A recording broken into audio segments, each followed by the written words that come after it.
감사합니다. 고맙습니다. 우리 어린이 교회 교사들과 어린이 교회에 하나님의 복이 넘치시기를 바랍니다. 지금 우리는 창립 25주년 맞이 세일의 특별 새벽 기도회 중입니다. 창립 25주년 축하할 일이지만 지금까지 우리들 한 사람 한 사람들이 과연 교회다운 교회를 지향해 왔는지 우리 스스로를 되돌아보는 귀한 시간입니다. 오늘은 엘리 시대와 사무엘의 시대에 대해서 여러분과 함께 하나님 말씀을 나누도록 하겠습니다. 사무엘상 3장 말씀입니다. 엘리의 이름 말은 높음이라는 뜻입니다. 대제사장이지만 그는 항상 높아지고 싶었던 사람이었던 것 같습니다. 이스라엘의 왕정 제도가 도입되기 전에 최후의 사사가 엘리입니다.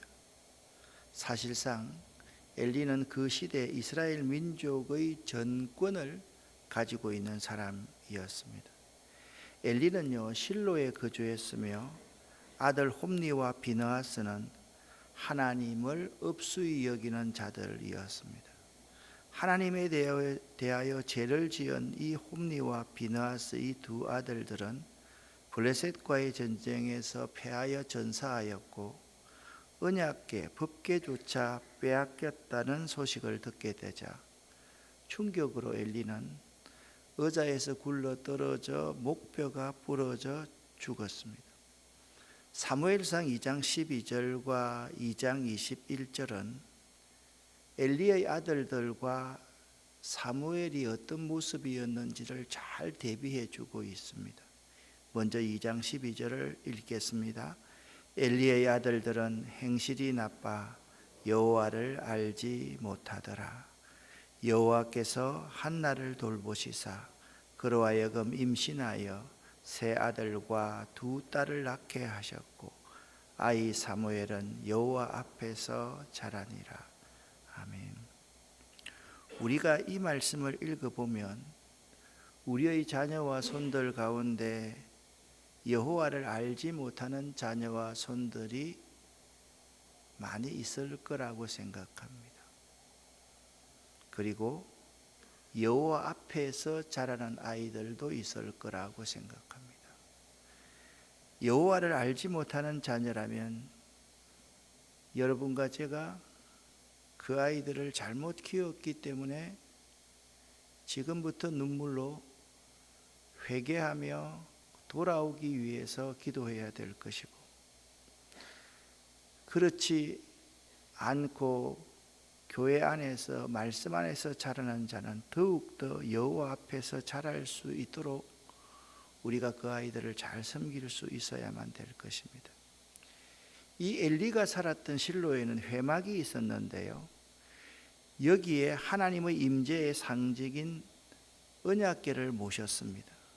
실로는 애굽에서 가나안으로 이주한 때부터 종교적 중심지로서의 역할을 하였는데요, 엘리가 이스라엘 민족의 사사로 활동하던 때는 사사시대의 막바지에 해당됩니다.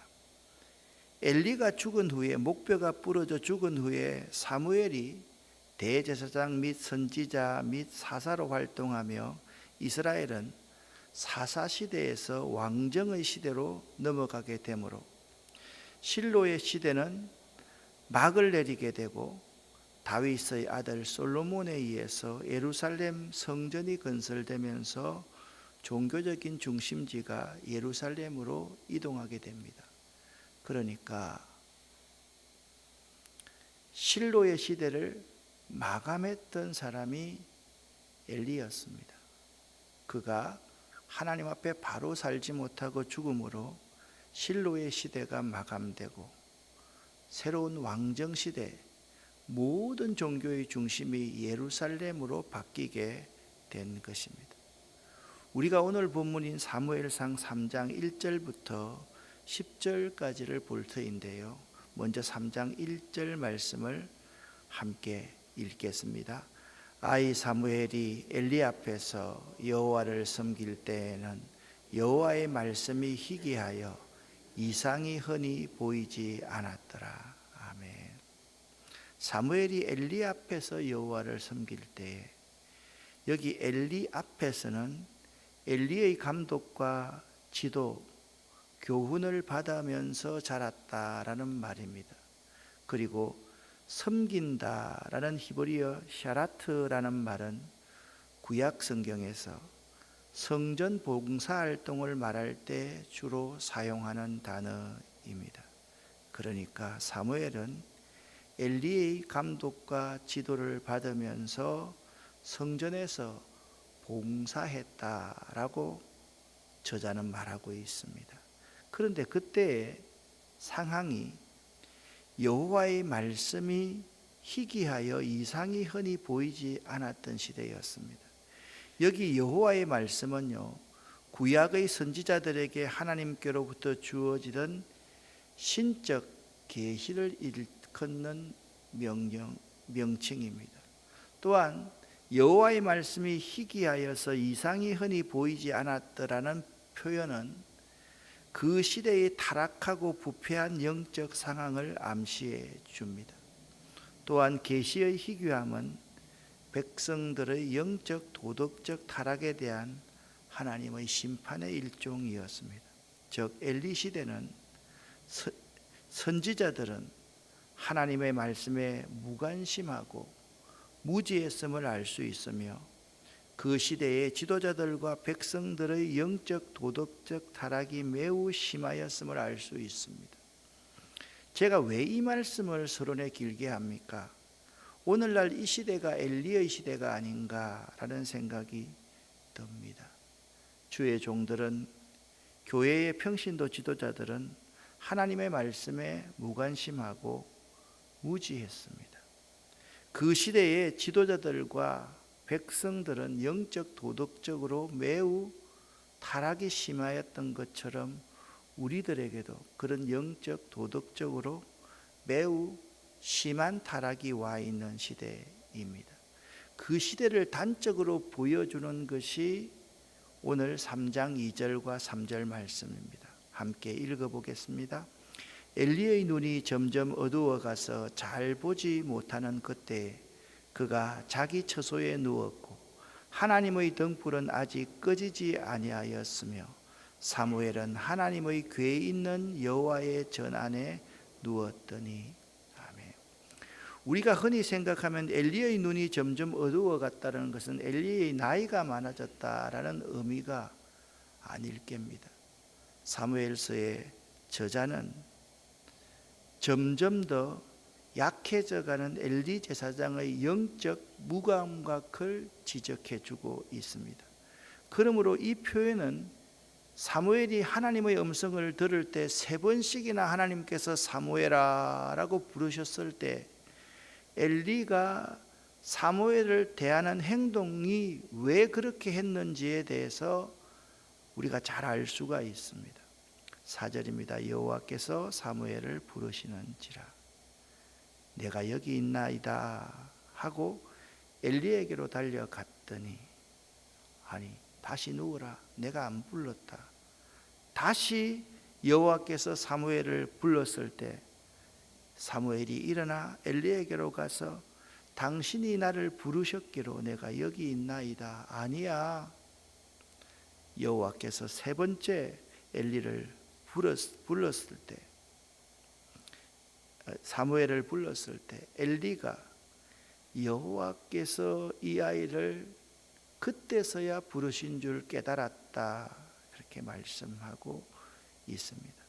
그런데 엘리는요 여호와의 말씀을 몰랐던 겁니다.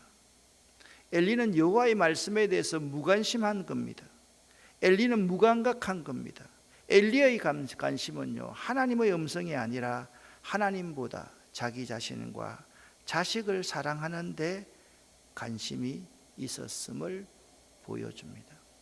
많은 주의 종들이 또 선교사님들이 또한 지도자들이 하나님의 음성에 관심이 있는 것이 아니라 자녀 교육하는데, 자식 사랑하는데 관심이 있는 시대입니다. 왜 그렇게 되었습니까? 그는 자기 처소에 누워 있습니다. 여러분, 어린 사무엘처럼 누워 있어야 되는데 어린 사무엘은 어떻게 누워 있습니까? 사무엘은 하나님의 궤에 있는 여호와의 전 안에 누워 있다, 그렇게 말씀하고 있습니다. 여기서 엘리와 사무엘의 차이를 사무엘서의 저자는 극명하게 고발하고 있습니다. 사무엘이 하나님께 대한 헌신과 봉사를 위해서 계속적으로 지속적으로 성막 안에 머물고 있었음을 알 수 있지만, 엘리는 하나님의 궤가 있는 여호와의 전안이 아니라 편리한 자기 처소에 누워 있었음을 볼 수가 있습니다. 여러분, 여호와의 궤가 있는 성막 안에 누워 있는 사무엘과 자기 처소에 눕는 엘리는 분명히 다릅니다. 이 차이는 다른 것이 아니라 참으로 엄청난 차이라는 것을 알 수가 있습니다. 여러분의 삶은 어떻습니까? 그리고 저의 삶은 어떻습니까? 한번 생각해 볼 수 있기를 바랍니다. 내가 성막 안에 누워 있는가, 아니면 자기 처소에 항상 누워 있는가가 우리들의 문제인 것입니다. 내가요, 성막 안에 누워 있으면 자녀들도 잘 되고 형통케 됩니다. 자녀들도 하나님의 전 안에서 자라날 수밖에 없습니다. 그런데 내가 자기 처소에 항상 누워 있으면 아이들이 다 보고 주변 사람들이 다 보는 거 아닙니까? 사실 어떤 시대는요, 이 시대가 끝나고 나서 다음 시대가 시작되는 것이 아닙니다. 두 시대는 깊이 겹쳐 있습니다. 엘리의 시대에 사무엘의 시대는 이미 와 있었습니다. 이런 자를 하나님께서 폐하십니다. 영적 눈이 먼 자, 하나님보다 자기 처소에 머물러 있기를 즐겨이하는 자, 처음 사랑, 봉사와 열정을 잃어버린 자, 그리고 하나님보다 자기를 더 사랑하는 자, 이런 자를 하나님께서 폐하십니다. 여러분과 제가 혹시나 이런 사람이 아닌지를 한번 생각해 보시기를 바랍니다. 이전보다 영적으로 둔감해 있는 사람들이 아닙니까? 우리 신앙의 삶에 굳은 살이 박힘으로써 하나님보다 자기 처소에 머물러 있기를 즐겨하는 사람이 아닙니까? 저도 그런 생각을 많이 했습니다. 아버님이 교회 나간다고 핍박할 때, 그때 한겨울에도 맨발로 교회 가서 울면서 찬양하며 기도하던 그런 처음 사랑이 생각이 많이 납니다. 신학을 하고 전도사를 하고 목사를 하고 교회를 담임하면서 그런 처음 사랑, 그런 열정을 잃어버린 것이 아닌가. 그리고 그런 열정을 잃어버린 것을 자꾸 합리화시키고 있는 자가 아닌지, 하나님보다 나 자신과 내 자녀들을 더 사랑하는 자가 아닌가, 내 장래, 내 소망에 더 관심하는 자가 아닌지를 생각해 보곤 합니다. 여러분, 엘리의 이런 말은 높다는 뜻이고, 사무엘의 이런 말은 여호와께 구한다, 하나님의 이름이라는 뜻임을 기억하십시오. 하나님의 등불을 켜고 있는 사무엘과 이 그림은 자기 처소에 누워있는 엘리 제사장 그림입니다. 사무엘의 왼손에 들려있는 하나님의 등불을 한번 보시기를 바랍니다. 하나님의 등불을 들고 있는 자가 되어야지 내 처소에 누워서 날마다 생각만 하고 세상만 생각하는 사람이 되어서는 안 될 것입니다. 우리 각 사람에게는 다 이런 말을 가지고 있습니다. 이 이런 말은 오늘날 다른 성도들이, 여러분들이 저를 볼 때 전규택 목사 그런 이미지가 있을 겁니다. 또한 우리 성도들끼리 여러분을 보는 이미지가 또 있을 겁니다. 여러분의 자녀들이 여러분을 보는 이미지가 있습니다. 그런데 그 이미지가 혹시나 높이 되고 잘 되고 성공의 이름말을 가진 자인가, 아니면 하나님의 이름을 높이고 겸손하게 기도하는 자인가, 그 이미지는 사뭇 다를 거라고 생각을 합니다. 우리 교회처럼 이렇게 서로가 서로를 모르는 이러한 공동체 가운데서는 특별히 그런 이미지를 가진 사람이 참으로 중요합니다. 모르는 것 같지만 관심 있는 사람들이 저 장로님처럼 저 권사님처럼 살았으면 참 좋겠다 라고 생각하는 그러한 모델이 많이 있어야만 합니다. 과연 나는 어느 쪽이라고 생각됩니까? 세상에서 잘 되고 싶은 사람, 돈 많이 버는 사람, 그렇지 않으면 하나님의 이름을 높이고 겸손하게 하나님의 얼굴을 구하는 자, 그런 사람이 되고 싶은가? 사실 사무엘의 일생은 겸손하게 기도하는 사람이었습니다. 사무엘 시대를 맞이한 이 사무엘의 모습은 어떤 모습이었는지 사무엘상 2장 26절과 29절 말씀을 보면 사무엘과 엘리의 두 아들 엘리와의 차이점을 알 수가 있습니다. 계속적으로 읽어보겠습니다. 아이 사무엘이 점점 자라매 여호와와 사람들에게 은총을 더욱 받더라. 너희는 어찌하여 내가 내 처소에서 명령한 내 제물과 예물을 밟으며 네 아들들을 나보다 더 중히 여겨 내 백성 이스라엘이 드리는 가장 좋은 것을 너희들이 살찌게 하였느냐. 아멘.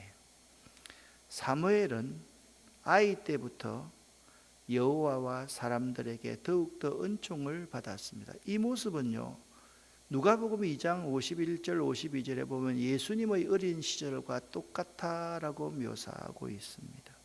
예수는 지혜와 키가 자라가며 하나님과 사람에게 더욱 사랑스러워 가시더라라고 말씀하고 있습니다. 사무엘은 어떤 사람이었습니까? 그 부모님이 하나님께 드려진 서원한 아이였습니다. 사무엘은 부모가 여호와께 드림에 평생을 여호와께 드렸던 자였습니다. 사무엘 시대 두 번째는 하나님의 성소에서 사무엘은 자랐습니다. 사무엘은요, 어렸을 때 여호와 앞에서 섬겼다, 그렇게 말씀하고 있습니다. 사무엘 시대는요, 사무엘은 기도하는 부모와 기도의 열매였음을 알아야만 합니다. 기도하는 부모가 있으면 그의 시대를 앞당길 수 있습니다. 이렇게 말합니다. 나는 여기서 내 주 당신 곁에 서서 여호와께 기도하는 여자라. 이 아이를 위하여 내가 기도하였더니 내가 구하여 기도한 바를 여호와께서 내게 허락하신지라 라고 말씀하고 있습니다. 부모가 기도해야 됩니다. 부모가 돈 물려주려고 하지 말고 좋은 대학만 생각하지 말고 부모가 자녀를 위해서 무릎으로 기도하는 것이 매우 중요합니다. 저는 이 설교를 준비하면서 제가 어릴 적부터 보았던 옛날에 마룻바닥에서 그 마룻바닥에 권사님들이 앉아서 무릎 꿇고 앉아서 기도하는 그 자리가 정말 움푹 패인 것 같은 그 자리에 기도하시던 그 권사님과 자녀들의 자손들이 잘 되고 형통케 되었음을 저는 다시 한번 생각해 볼 수 있었습니다. 어느 교회의 평신도 지도자들은 그렇게 목사님을 괴롭히고 힘들게 하더니 그 자녀들은 거의 하나님께로부터 떠나 있는 자녀들임을 제가 회상하게 되었습니다. 여호와께 기도하는 부모, 이 아이를 위하여서 기도하는 부모, 그래서 기도의 열매로 자라나는, 기도를 먹고 자라나는 자녀, 그 자녀가 시대를 앞당길 수 있습니다. 사무엘은 여호와의 말씀에 항상 귀 기울이며 살아갔던 사람입니다. 사무엘은 항상 말씀하옵소서 주의 종이 듣겠나이다 라는 삶을 평생 동안 살았습니다. 여러분과 제가 오늘 하루 이렇게 계속적으로 부르짖으면서 한번 기도해 볼 수 있기를 바랍니다. 같이 읽어보겠습니다. 말씀하옵소서 듣겠나이다. 한 번 더 말씀하옵소서 듣겠나이다. 한 번만 더 말씀하옵소서 듣겠나이다. 그리고 사무엘은 항상 하나님의 등불을 켜놓은 사람이었습니다. 하나님의 등불이 아직 꺼지지 않았습니다. 어떤 시대라도 하나님의 등불은 꺼지지 않습니다. 그 등불은 하나님 자신이 켜가기 때문에 그렇습니다.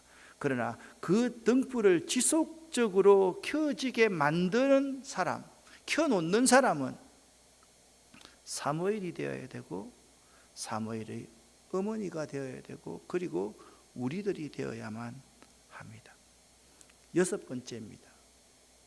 사무엘은 겸손히 기도하는 사람으로 선하고 의로운 길을 백성에게 가르쳤던 사람입니다. 같이 한번 12장 23절을 읽어보겠습니다. 나는 너희를 위하여 기도하기를 쉬는 죄를 여호와 앞에 결단코 범하지 아니하고 선하고 의로운 길을 너희에게 가르칠 것인즉. 아멘. 여러분, 자녀가 잘못되는 것, 저는 거의 부모의 책임이라고 생각합니다. 기도하기를 쉬는 죄를 범해서는 결코 안 됩니다. 기도보다 더 위대한 선물은 없습니다. 더 방법은 없습니다. 마지막 7번째입니다. 사무엘은 하나님의 은혜를 항상 기억하고 살아가는 사람이었습니다. 12장 24절 말씀을 같이 읽어보겠습니다. 너희는 여호와께서 너희를 위하여 행하신 그 큰 일을 생각하여 오직 그를 경외하며 너희의 마음을 다하여 진실이 섬겨라. 아멘. 혹시 여러분과 저는 여호와께서 우리를 위하여 행하신 그 큰 일을 잊어버리고 있지는 않습니까? 잊어버리면 오직 그를 경외할 수 없습니다. 마음을 다하여 진실히 하나님을 섬길 수가 없습니다.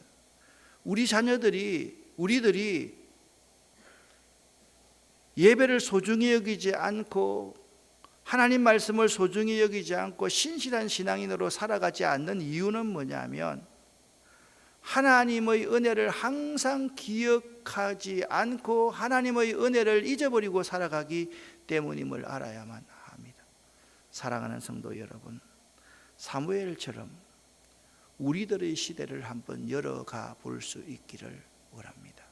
그리고 여러분의 가정이, 우리 아름다운 교회가 이 사무엘의 시대를 열어가는 귀한 교회가 되었으면 참 좋겠습니다. 여러분과 제가 그런 사무엘처럼 새로운 시대를 열어가는 교회, 가정 만드시기를 예수 이름으로 간절히 축원합니다. 오늘의 기도 제목입니다. 오늘의 기도 제목은 좀 더 구체적으로 제가 기도 제목을 정했습니다. 어제 우리 아이들이 시험을 잘 치렀기 때문에 그건 이제 빼겠습니다. 첫 번째 읽어주십시오. 이 기도 시간 성령 하나님 함께해 주옵소서. 두 번째, 하나님께 서원하는 부모로 자녀를 항상 성전에서 키우게 하옵소서. 세 번째, 기도하는 사람이 바로 내가 되게 하옵소서. 네 번째, 하나님의 말씀에 항상 귀 기울이게 하옵소서. 다섯 번째, 내가 항상 성전에서 하나님의 등불을 켜는 사람 되게 하옵소서. 여섯 번째, 겸손히 기도하는 사람으로 선한 길을 가르치는 사람 되게 하옵소서. 일곱 번째, 하나님의 은혜를 항상 기억하며 살게 하옵소서. 이 시간 주여 믿습니다. 세 번 부르짖고 기도하고 3분 이상 기도하고 돌아가겠습니다. 주여 믿습니다. 고백합니다. 주여 믿습니다. 주여 믿습니다. 주여 믿습니다.